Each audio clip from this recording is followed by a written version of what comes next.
إله إلا الله. اللهم صل على محمد.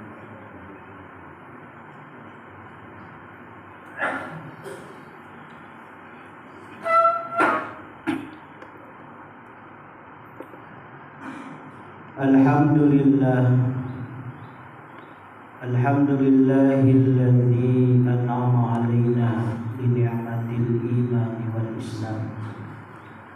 Asyhadu an la ilaha illallah al-malikul mannan. Wa asyhadu anna sayyidana Muhammadan 'abduhu wa rasuluhul kiram. Amma ba'du. Fa ya ibadallah, usini nafsi wa iyyakum bitaqwallah. Ittaqullah fa inna khairaz zadi taqwa fattaqun ya ulil albab. A'udzu billahi samiil 'aliim minasy syaithaanir rajiim. Bismillahirrahmanirrahim. Ya ayyuhalladzina amanu taqullaha haqqa tuqatih wa la tamutunna illa wa antum muslimun. Sadaqallahul azim wa sadaqa rasulul karim wa nahnu ala dzalika minasyahidin wasyakirin walhamdulillahi rabbil alamin. Pertama dan paling utama, marilah kita panjatkan puja dan puji kehadirat Allah Subhanahu wa taala lewat ucapan alhamdulillahi rabbil alamin.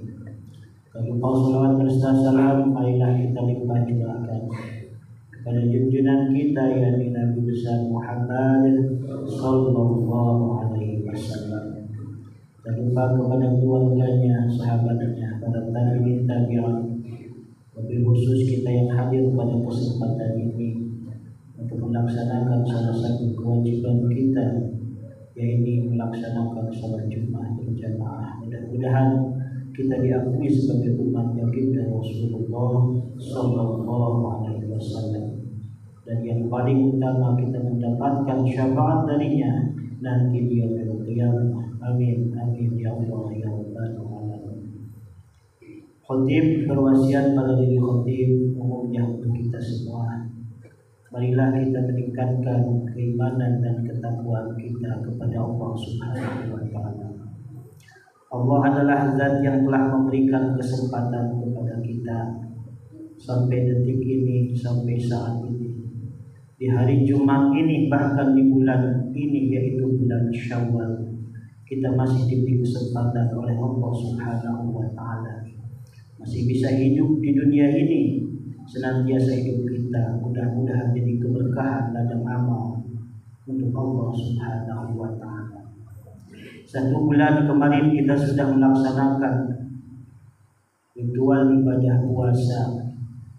Kita mendapatkan 1 hari yang dinamakan dengan Idul Fitri di bulan Syawal ini. Kalau para ulama mengatakan Syawal itu artinya tumbuh, berkembang. Kalau di pundak unta itu ada yang membungkuk ataupun ada yang menonjol, itu adalah namanya Syawal. Jadi senantiasa kita diharapkan setelah kita selesai di bulan Ramadan ini, kita justru akan lebih meningkat amalan-amalan kita, amalan kebaikan kita, karena 1 bulan kita sudah dicas, sudah penuh. Mudah-mudahan di bulan Syawal ini akan meningkatkan amalia-amalia kebaikan kita kepada Allah Subhanahu wa taala. Jangan sebaliknya malah di bulan Syawal jadi turun, karena kalau HP sudah dicas minimal 100% itu akan terasa kencang ataupun akan terasa penuh. Pun demikian kita sudah dicas dalam bulan Ramadan. Mudah-mudahan di bulan Syawal ini kita justru lebih meningkatkan keimanan ketakwaan kita dan amalan ibadah kepada Allah Subhanahu wa taala. Kata Kanjeng Nabi, man shoma Ramadhana, barang siapa yang berpuasa di bulan Ramadan, wa atba'a sittan min Syawalin, lalu diikuti 6 hari puasa sunnah di bulan Syawal, falahu wasawmi dahri, maka baginya seperti dia telah berpuasa 1 tahun penuh. Bahkan para ulama ada yang menafsirkan dahrun itu adalah sepanjang hayatnya. Jadi alhamdulillah kalau kita masih punya kesempatan, silahkan, masih mumpung masih di bulan Syawal, setelah kita selesai melaksanakan ibadah puasa 1 bulan penuh, diikuti dengan 6 hari di bulan Syawal. Kapan puasanya? Mau di awal silahkan, mau di tengah silahkan, mau di akhir silahkan, mau diacak pun boleh. Yang penting masih berada di bulan Syawal. Jadi sebaiknya kata para ulama melihat dikiaskan dengan bulan haji ataupun hari Idul Haji. Kenapa bulan haji itu ada 3 hari yang dinamakan dengan Yaumut Tasyrik? Kita tidak boleh berpuasa di Yaumut Tasyrik karena pada hari itu, 3 hari itu kita diperkenankan, kita dibahagiakan oleh Allah, silahkan makan makanan yang lezat, ada daging dan lain sebagainya. Pun demikian di bulan Syawal ini kalau bisa 3 hari setelah Idul Fitri tidak usah langsung berpuasa. Takut ada tamu, makanan masih banyak, silahkan kita bersenang-senang dengan makanan yang sudah kita buat sebagai tanda kita bersyukur kepada Allah Subhanahu wa taala. Hadirin jemaah Jumat rahimakumullah, lalu apa petikan ataupun hikmah pelajaran yang kita bisa ambil dari bulan Ramadan? Minimal untuk mengisi wasiat bin taqwa ada 2 amalan yang mesti kita teruskan setelah bulan Ramadan di bulan Syawal dan bulan-bulan berikutnya. Yang pertama, di bulan Ramadan kita dianjurkan oleh Allah, bahkan diwajibkan untuk menahan makan dari pagi ataupun dari subuh sampai maghrib. Pun demikian ketika kita masuk bulan Syawal dan bulan-bulan yang lainnya. Di bulan Ramadan jangankan yang haram, yang halal pun ada waktunya, apalagi memakan yang haram.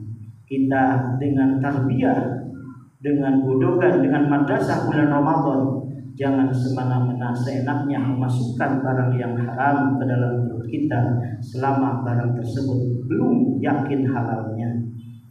Kata Nabi, barang siapa yang tumbuh dagingnya dari barang yang halal, fannaru nabi, maka neraka itu yang paling utama bagi orang tersebut. Pelajaran yang pertama, mari kita lanjutkan kebiasaan bulan Ramadan ini, senantiasa kita tidak sembarangan memasukkan makanan apapun itu selama yakin halalnya, baru kita masukkan ke dalam perut kita. Lalu pelajaran yang kedua, kenapa di dalam bulan Ramadan ada, setelah kita berpuasa, ada 1 amalan wajib lagi di akhirnya yang dinamakan dengan zakat fitrah. Kalau puasa itu dimensinya kita dengan Allah Subhanahu wa taala, tapi kalau zakat itu dimensinya antara kita dengan sesama. Artinya kita tidaklah dianggap baik kalau kita hanya baik kepada Allah Subhanahu wa taala, tapi kita disebut baik kan kalau kita bagus hubungan kita, hablum minallah hablum minannas, baik dengan Allah tapi peka dengan lingkungan. Siapa yang belum makan, siapa fakir, siapa miskin, itu pun kita perhatikan, barulah kita dikatakan orang yang baik secara horizontal ataupun vertikal. Karena setiap ayat yang Allah perintahkan beribadah kepada Allah, itu pasti ada perintah hubungannya dengan manusia. Allah memerintahkan sholat, pasti diakhiri dengan zakat. Aqimus sholat wa atuz zakat. Sholat kita berhubungan dengan Allah, zakat hubungan baik kita dengan sesama. Mudah-mudahan 2 pelajaran dari bulan Ramadan ini senantiasa dapat kita tuntaskan dan kita laksanakan terus dalam kehidupan sehari-hari, sehingga kita mendapatkan satu label la'allakum tattaqun, menjadi orang-orang yang bertakwa di sisi Allah Subhanahu wa taala. Amin. Amin ya Allah ya rabbal alamin. Barakallahu li wa lakum wa nafa'ani wa iyyakum fihi minal ayati wa dzikril hakim wa taqabbala minni wa minkum tilawatahu innahu as-sami'ul 'alim. Aqulu qawli hadza wa astaghfiruh innahu huwal ghafurur rahim. Allahumma shalli wa sallim wa barik بجلالك وكمالك على سيدنا سيدنا ومولانا محمد وسلم ورضي الله تبارك وتعالى عن صحابة رسول الله أجمعين. Alhamdulillah Rabbil Alamin, wassalatu wassalamu ala asrafil anbiya'i wal mursalin. Asyhadu an la ilaha illallah al-malikul haqqul mubin wa asyhadu anna sayyidana Muhammadan abduhu ورسوله صادق الوعد الأمين. اللهم صل وسلم على رسول الكريم سيدنا محمد وعلى آله وصحبه أجمعين. ما بعد فيا عباد الله أوصيني نفسي وإياكم بتقوى الله. اتقوا الله حق تقاته ولا تموتن إلا وأنتم مسلمون. أعوذ بالله السميع العليم من الشيطان الرجيم. بسم الله الرحمن الرحيم. والعصر إن الإنسان لفي خسر إلا الذين آمنوا وعملوا الصالحات وتواصوا بالحق وتواصوا بالصبر. إن الله وملائكته يصلون على النبي يا أيها الذين آمنوا صلوا عليه وسلموا تسليما. آمين آمين يا الله يا رب العالمين. اللهم اغفر للمسلمين والمسلمات والمؤمنين والمؤمنات الأحياء منهم والأموات إنك سميع قريب مجيب الدعوات.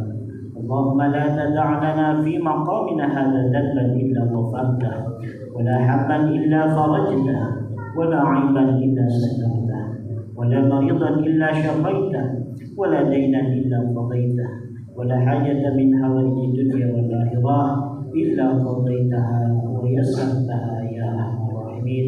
ربنا آتنا في الدنيا حسنة وفي الآخرة حسنة وقنا عذاب النار والحمد لله رب العالمين. عباد الله إن الله يأمر بالعدل والإحسان وإيتاء ذي القربى وينهى عن الفحشاء والمنكر والبغي يعظكم لعلكم تذكرون وذكر القرآن والله أعلم ما تصنعون. الله أكبر الله أكبر أشهد أن لا إله إلا الله